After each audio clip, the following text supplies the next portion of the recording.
20 yildan ortiq yuqori tezlikda rivojlanishdan so'ng, Yadia o'rta va qisqa masofalarga sayohat xizmatlarini ko'rsatuvchi poydevorga aylandi.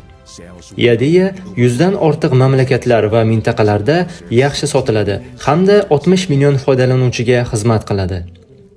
Yadia butun dunyo bo'ylab 7 ta yirik ishlab chiqarish bazasini yaratdi. Umumiy sarmoyasi $270 million ni tashkil qiladi.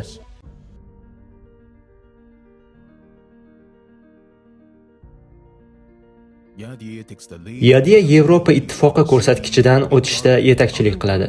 EMARC va boshqa jahon sifat sertifikatlari butun dunyo bo'ylab yuqori sifatli ta'minot zanjirini integratsiyalash orqali Yadia dunyoning bir qator yetakchi dizayn agentlari bilan yaqindan hamkorlik qilmoqda. Shuningdek, bir qator Yadia mahsulotlari xalqaro mukofotlarga sazovor bo'ldi.